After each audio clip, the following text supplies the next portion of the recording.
हो गया स्टार्ट। आइए प्यारे मित्रों, बहुत बहुत धन्यवाद। ठीक है, आज फिर मैं आप दूसरी क्लास लेकर आया हूँ ज्योमेट्री की, जो कि पहली क्लास आपकी हो चुकी है और ज्योमेट्री की ये रेगुलर क्लास है और क्रमबद्ध रूप से चलेगा। ऐसा नहीं कहीं कहीं छोड़ दें हम, लेकिन ऐसा नहीं हो कभी भी। एक क्रमबद्ध रूप से, एक नियमित रूप से कक्षाएं चलेंगी। ठीक है, आइए हम कल आपको बताए थे कोण के बारे में। तो देखिए कोण होता क्या है, एक छोटा सा टिप्स बता देता हूँ। देखिए कोण, आज कोण से स्टार्ट होना है ना। कल मैं कोण के टाइप्स बताए थे आपको, तो कोण देख लीजिएगा और नोट करते चलिएगा हर चीज़ें। बहुत स्लो मोशन पढ़ाते हैं, चलिए ठीक। आइए कोण देखिएगा, पहला कोण न्यून कोण। ठीक है, पहला कोण न्यून कोण। दूसरा कोण क्या है, समकोण। दूसरा कोण समकोण। तीसरा कोण अधिक कोण। अधिक कोण। ठीक है, चौथा कोण ऋजु कोण। ऋजु कोण। ठीक है, इसके बाद पांचवा कोण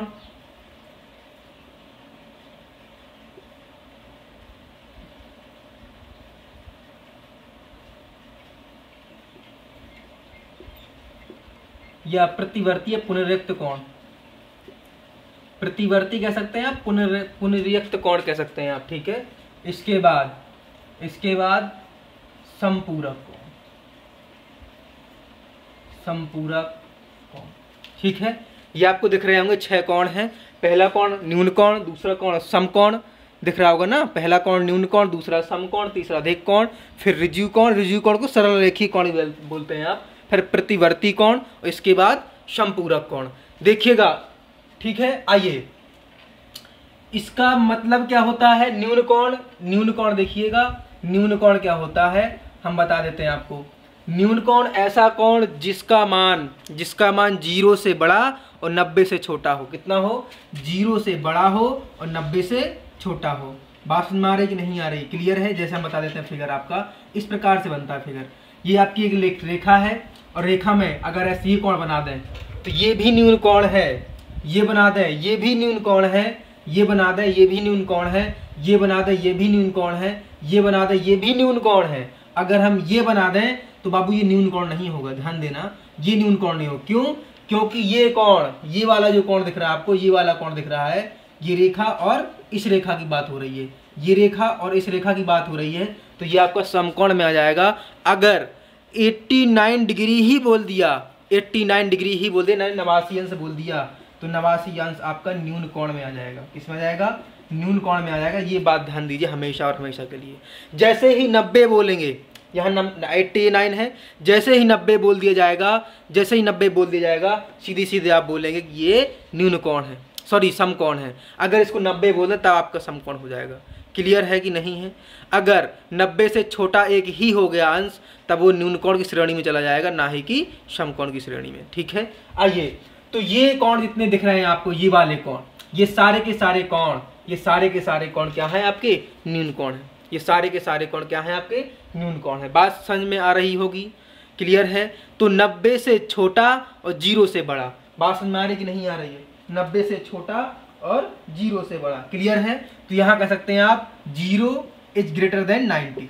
0 इज ग्रेटर देन 90 मतलब 0 से बड़ा हो जाएगा और 90 से छोटा हो जाएगा। ठीक है, आइए तो फिगर इसका बना लेते हैं, ड्रॉ कर लीजिए फिगर इसका फिगर चाहे जो ड्रॉ कर लीजिए। आइए दिखा देते हैं, इस प्रकार से लिख दीजिएगा।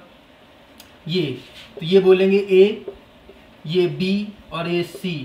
ठीक है, ये ए, ये बी और सी, ये आप कोई भी डिग्री एक्शन से मान लीजिएगा तो बोलेंगे क्या?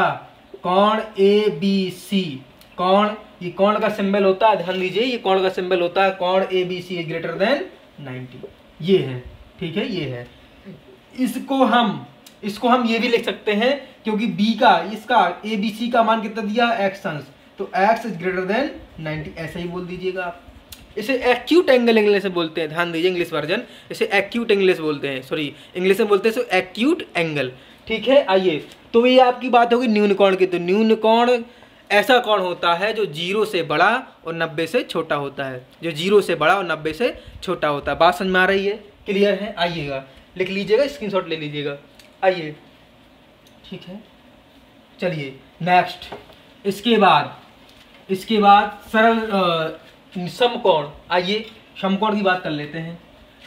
समकोण होता क्या है?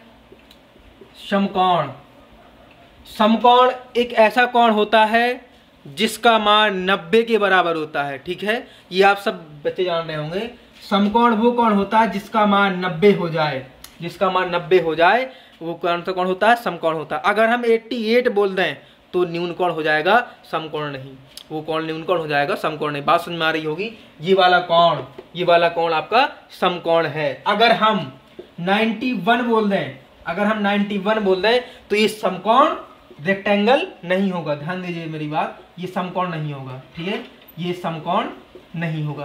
क्लियर है ना? अगर हम 81 ही बोल दें तो वो समकोण नहीं हो जाएगा, वो आपके श्रेणी में आ जाएगा अधिक कोण की, वो आपकी श्रेणी में आ जाएगा अधिक कोण की। तो ध्यान दीजिएगा, अगर 90 डिग्री है तो 100/100% क्या होगा?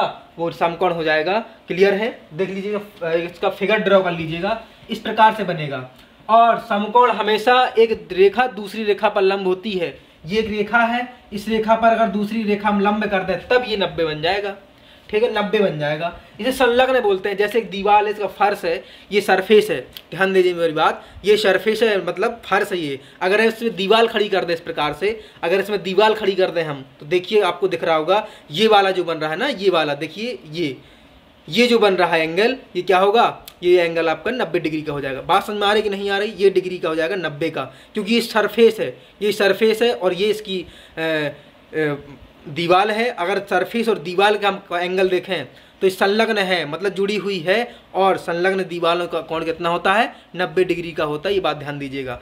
अगर हम दीवाल को 90 डिग्री ना रखें तो दीवाल गिर जाएगी, नहीं गिर जाएगी? बिल्कुल गिर जाएगी। तो वही बात है, अगर हम किसी चीज़ को 90 डिग्री पर खड़ा कर दें तो वो मजबूती से टिकी रहेगी। और ये आपकी लेयर है, ये सरफेस है, और इस पर हम दीवार खड़ी कर दें 90 डिग्री की, तो ये जो दीवार है आपका जो दीवार है, ये सीधे सीधे खड़ा हुआ है, और इस पर कितना बनेगा? 90 डिग्री कोण बनेगा। जब 90 डिग्री कोण बन जाएगा तो यहाँ पर समकोण कहलाने लगेगा। याद ध्यान दीजिए मेरी बात, अगर 90 से एक ही एंगल कम हो गया तो समकोण की, यानी रेक्टेंगल की, इंग्लिश वर्जन है रेक्टेंगल, अगर ये 90 से एक कम हो गया अर्थात 89 हो गया तो ये समकोण की स्थिति में नहीं होगा। अगर 91 हो गया तब भी समकोण की स्थिति में नहीं होगा। इसका मान मात्र 90 डिग्री ही होगा। इसका मात्र मान क्या होगा? 90 डिग्री होगा। तो लिख लीजिएगा, ये ए, ये बी और ये सी। तो कहेंगे आप क्या? ये आप कहेंगे, देखिएगा इसको हम अगर एक्स मान लें तो कहेंगे कोण ए बी सी बराबर होगा 90 डिग्री का। तो ये वाला कोण कितना है? एक्स अंश, तो एक्स इक्वल टू 90 डिग्री ये आएगा। बात समझ आ रही है? X equal to 90 degree. ये बात भाषा आप समझ रहे होंगे आप बहुत अच्छे से। ठीक है, आइए स्क्रीनशॉट ले लीजिएगा, लिखते चलिएगा। और चलिए इसके बाद आता है अधिक कोण। इसके बाद आता है आपका अधिक कोण। अधिक कोण क्या होता है देख लीजिएगा। अधिक कोण क्या होता है? जब किसी कोण का मान 90 से बड़ा और 180 से छोटा हो जाए। तो ध्यान दीजिएगा, अभी तक न्यून कोण इस प्रकार से बन रहा था, फिर समकोण ये बना आपका, समकोण आपका ये बन रहा था। ठीक है, न्यून कोण ये बन रहा था, समकोण ये बन रहा था। अब अगर 90 से बड़ा कर दें तो बताइए यही रहेगा कि इसके पीछे आ जाएगा? इसके पीछे आ जाएगा, नहीं आएगा? तो यहाँ कहीं बनेगा इस प्रकार से, इस प्रकार से, इस प्रकार से, इस प्रकार से। अगर हम इसको सीधी लाइन में बोल दें, ये क्या हो जाएगा बाबू? ये वाला कोण, ये वाली कोण क्या बन जाएगा? फिर वो अगला वाला रिज्यू कोण पहुंच जाएगा, सरल रेखी कोण। ये मान होता है 180 का। तो देखिएगा ये नहीं बनेगा, मात्र क्या बनेगा? इस प्रकार से बनेगा। ठीक है, ये सारे के सारे कोण, ये 90 से बड़ा, ये तो 90 होगा ना। अगर 90 से छोटा ही बड़ा कर दे, थोड़ा ही बड़ा करते हैं, तो वो अधिक कोण की श्रेणी में चला जाएगा। बात समझ में आ रही है? वो कोण अधिक कोण की श्रेणी में चला जाएगा। तो कहेंगे आप, कोई एक फिगर बना लेते हैं। आइए, तो हमने एक फिगर ड्रॉ किया, ये वाला फिगर ड्रॉ कर लिया। यहाँ ए कर लिया, यहाँ बी कर लिया, यहाँ सी कर लिया। अगर इस कोण का मान हम क्या रख दें? 90 से बड़ा कुछ भी कर दो आप, 130 कर दीजिएगा। अगर 130 कर दें तब ये क्या बोलेंगे आप? अधिक कोण है। सीखिए, तब ये क्या बोलेंगे आप, ये बोलेंगे आप सर अधिक कोण है, ठीक है ना। चलिएगा, जब ये अधिक कोण हो गया तो बताइए 90 से बड़ा होगा कि नहीं हो गया। 90 से बड़ा और 180 छोटा कोण होना चाहिए, तब वो बनेगा क्या, तब वो बनेगा आपका अधिक कोण, तब वो बनेगा क्या, तब बनेगा वो अधिक कोण। बात समझ में आ रही है। तो देख लीजिए, अगर हम इसको x मान लें, तो क्या करेंगे आप, बोलेंगे सर ABC कोण ABC इज ग्रेटर देन 180, मतलब ABC कोण 90 से छोटा ही होना चाहिए, 90 से छोटा ही होना चाहिए। बात समझ में आ रही है। तो देखिएगा ABC का मान कितना है x अंश, ठीक है, इज ग्रेटर देन 180। तो ये आपका निकल के आया कि ABC जो बनेगा कोण वो 180 से छोटा और 90 से बड़ा बनेगा। तो आप कह सकते हैं कोण ABC इतना ही काफ़ी है, 90 से बड़ा और 180 से छोटा हो जाए। सीधे लिख सकते हैं आप 90 से बड़ा और 180 से छोटा हो जाए। क्लियर है। आइएगा,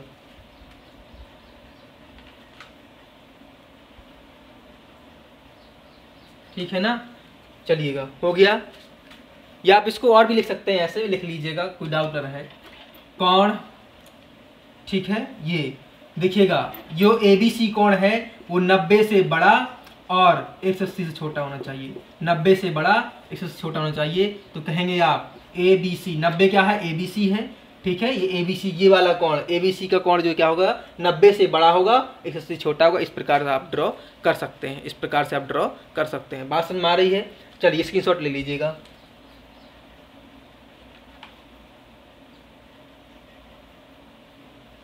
हो गया। चलिएगा, आइए रिजु कोण क्या होता है, रिजु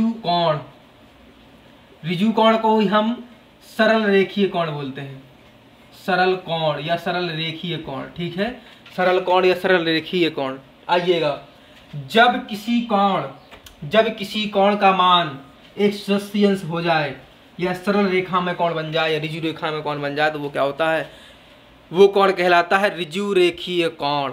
वो क्या कोण कहलाता है, रिजु रेखीय कोण। बात समझ में आ रही है। स्ट्रेक्ट एंगल बोलते हैं इसे, क्या बोलते हैं, स्ट्रेक्ट एंगल बोलते हैं। आइएगा, तो देखिएगा, अगर हम रिजु कोण से, यहाँ देखिएगा रिजु कोण लिखा है, रिजु कोण से हम देखें तो रिजु कोण सरल रेखीय कोण का मतलब ही होता है सरल रेखा में स्थापित कोण, सरल रेखा में निर्मित कोण। तो यहाँ निर्माण किया गया सरल रेखा में एक कोण का, तो वो क्या बोलेगा 180 अंश होगा।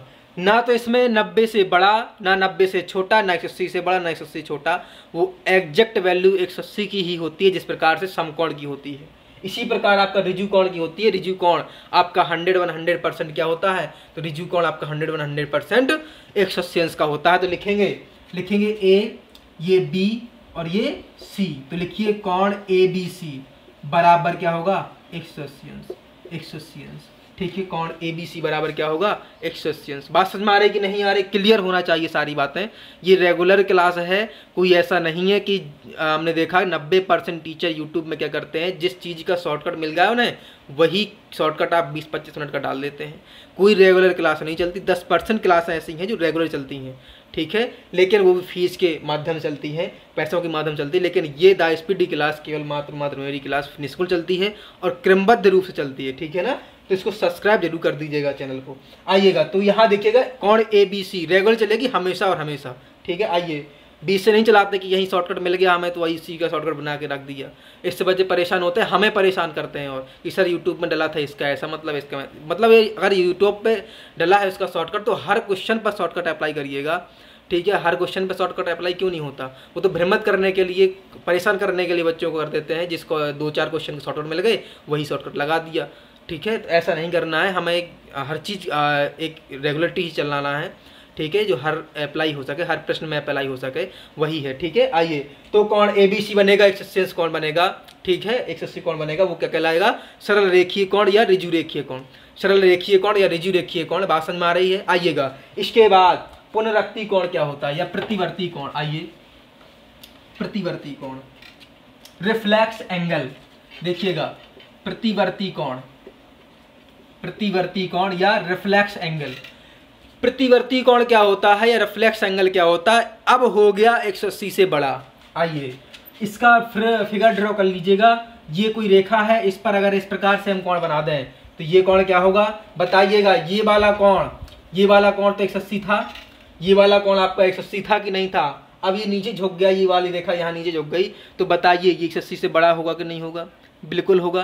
तो देखिएगा वह कोण जो 180 से बड़ा, वह कोण जो 180 से बड़ा और 360 से छोटा हो, 180 से बड़ा, 180 से बड़ा और 360 से छोटा हो, 360 से छोटा हो, वो कौन सा कोण कहलाता है? वो आपका पुनरावृत्ति कोण या प्रतिवर्ती कोण या रिफ्लेक्स एंगल कहलाता है। विशेष ध्यान दीजिए हमेशा और हमेशा के लिए। सारे प्रश्न आते हैं ये, ठीक है, सारे प्रश्न आते हैं, ध्यान दीजिएगा। अगर 180 से बड़ा हो गया और 360 से छोटा हो गया तो उस कोण का मान क्या बताएंगे आप? उस कोण का मान बताएंगे क्या? उस कोण का मान बताएंगे आप प्रतिवर्ती कोण या रिफ्लेक्स एंगल, ठीक है ना। आइए इसका फिगर ड्रॉ कर लेते हैं सही से, देख लीजिएगा।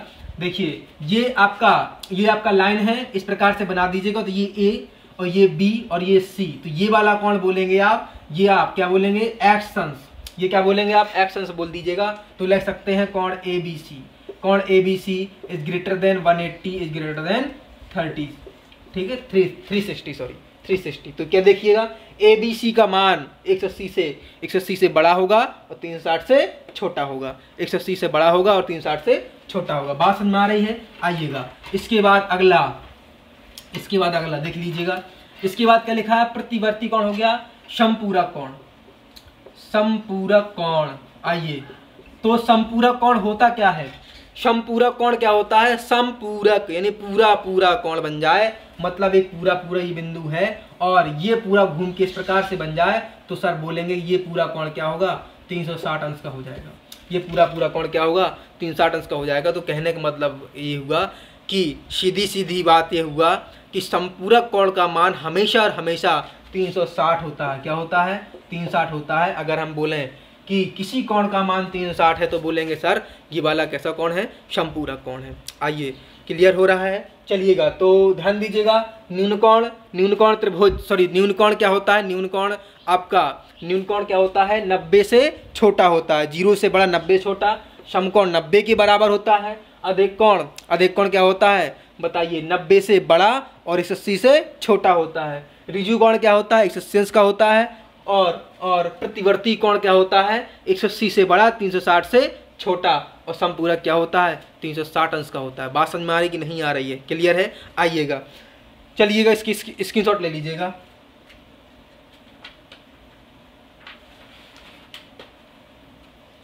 चलिए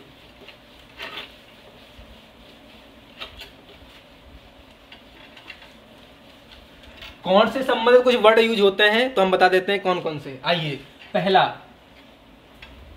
पूरक कोण, इसे हम इंग्लिश में बोलते हैं कॉम्प्लीमेंट्री एंगल।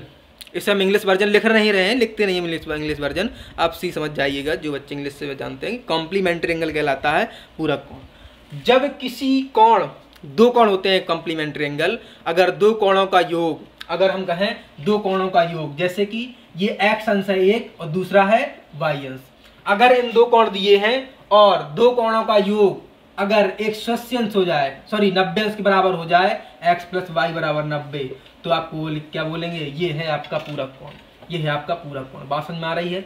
ये आपका पूरक कोण। जैसे प्रश्न में लिखा है एक पूरक कोण, ऐसा लिखिए, एक पूरक कोण का मान 45 डिग्री है, या आप कह सकते हैं 60 डिग्री है। आइए 60 अंश है, तब दूसरा पूरक कोण क्या होगा? दूसरा कोण क्या होगा? ठीक है, दूसरा पूरक कोण क्या होगा? देख लीजिएगा, ये प्रश्न लिखा है एक पूरक कोण का मान 60 डिग्री है, तब दूसरे कोण का मान क्या होगा? पूरक कोण की बात कर दी है, जहां भी पूरक कोण मिल जाए तो दो कोणों का योग 90 डिग्री रख दीजिएगा। तो देखिए प्रथम कोण क्या है? x मान लीजिएंगे, ठीक है। अगर हम प्रथम कोण x मान लें तो दूसरा कोण क्या है? 60 डिग्री का है। और हम जानते हैं कि x प्लस वाई बराबर क्या होता है? 90 डिग्री के बराबर होता है। तो x प्लस वाई बराबर 90 डिग्री, x प्लस वाई बराबर 90 डिग्री। तो बात ध्यान दीजिएगा, जब x बराबर क्या होगा? 90 माइनस 60, मतलब x बराबर 30 अंश। ये आ गया पूरा कोण। एक 60 था, दूसरा क्या होगा? 30। तो इससे हमें क्या सूचना मिली? इससे हमें क्या जानकारी मिली? तो इससे हमें जानकारी यह मिली कि दो कोणों का योग अगर 90 डिग्री का बराबर हो जाए, दो कोणों का योग अगर 90 डिग्री बराबर हो जाए तो 100% वह कोण कौन सा होगा? पूरक कोण होगा। तो वह कोण क्या होगा? पूरक कोण होगा। बात समझ में आ रही कि नहीं आ रही है? तो वह कोण क्या होगा? पूरक कोण होगा। क्लियर है? चलिएगा इसको ड्रॉ कर, सॉरी लिख लीजिएगा इसको, और सॉरी स्क्रीनशॉट ले लीजिएगा, आप लिख नहीं लीजिएगा स्क्रीनशॉट। तो लिखिएगा जब दो कोणों का योग 180 के बराबर हो जाए तब उसे बोलेंगे पूरक कोण। ठीक है, आप ये लिख सकते हैं। ठीक, आइए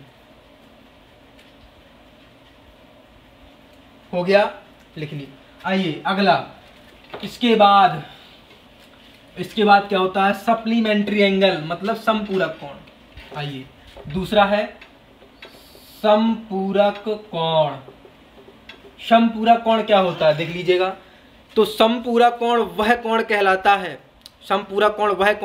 है जिस कोण का मान, जिस कोण के योग किसके हों? 180 के बराबर हों। अगर दो कोण दे दिए, एक है x एक है y, और एक है y, अगर इनको जोड़ दें हम, इनको अगर हम जोड़ दें तो किसके बराबर होना चाहिए? 180 के बराबर हो जाना चाहिए। 180 के बराबर हो जाना चाहिए। अगर दो कोणों का योग 180 हो गया तो हम बोलेंगे सप्लीमेंट्री एंगल, समपूरक कोण। ठीक है, समपूरक कोण। जैसे प्रश्न देते हैं आपको, एक समपूरक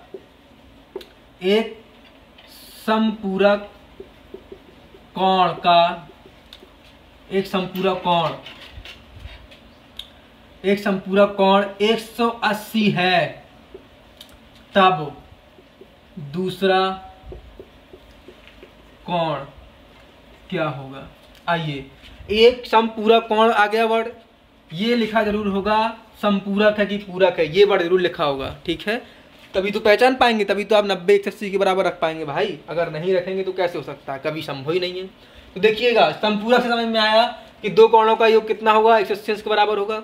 यही अगर पूरक बोल देते तो ये प्रश्न ही गलत था। क्यों?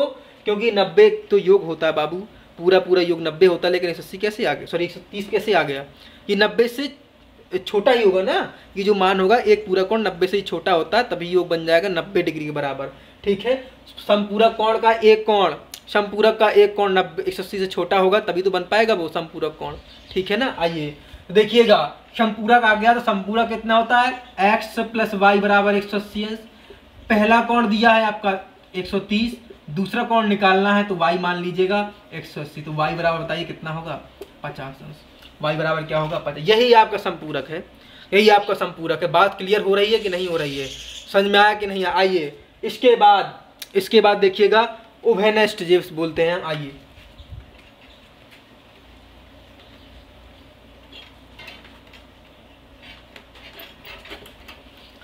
इसके बाद आसन्न कोण, तीसरा नंबर है आसन्न कोण,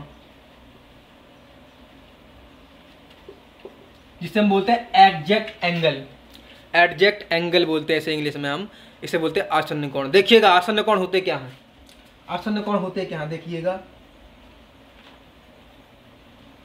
देखिएगा, जब एक रेखा है और एक रेखा के दोनों ओर, ये उभयनिष्ठ है, एक रेखा के दोनों ओर जब कोण बन जाए, तो क्या कहलाएंगे आप? आसन्न कोण कहलाएंगे। ठीक है जी, कौन सा कोण कहलाएंगे? आसन्न कोण कहलाएंगे। और इन आसन्न कोणों का मान हमेशा बराबर होगा। ध्यान दीजिएगा, अगर हम इसको A, इसके O, इसको B मान लें तो देखिएगा, इसको अगर C मान लें, ठीक है, इसको हम C मान लें तो देखिएगा यहाँ पर आसन्न कोण बना है। आसन्न कोण की एक उभयनिष्ठ भुजा होती है। देखिएगा, इसकी पॉइंट लीजिएगा, आसन्न कोण की एक उभयनिष्ठ भुजा होती है। ठीक है, इसके बाद आसन्न कोण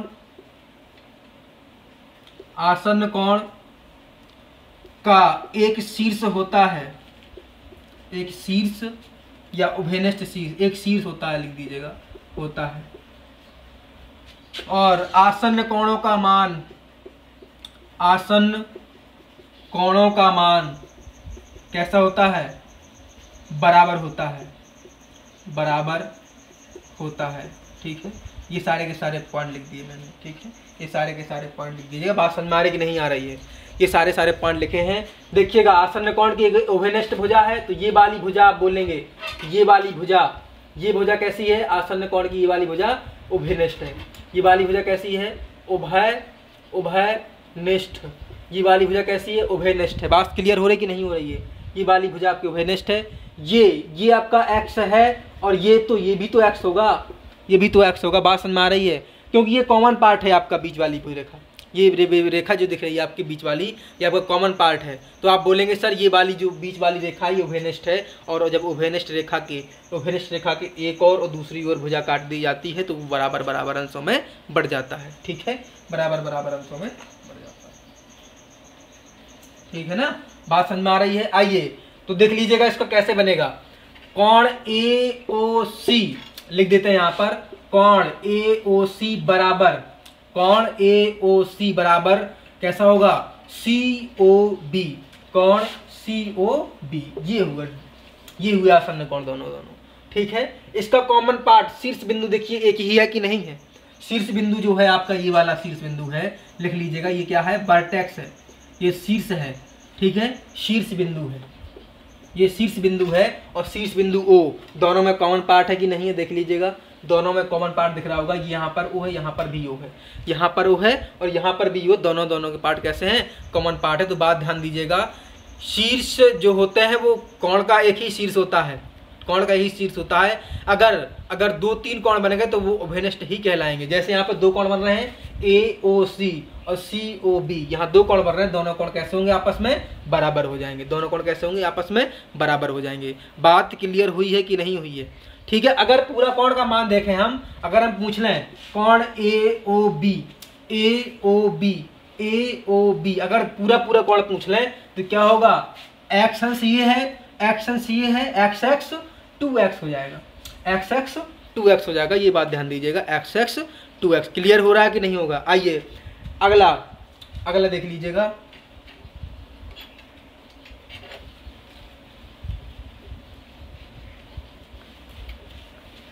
चलिएगा,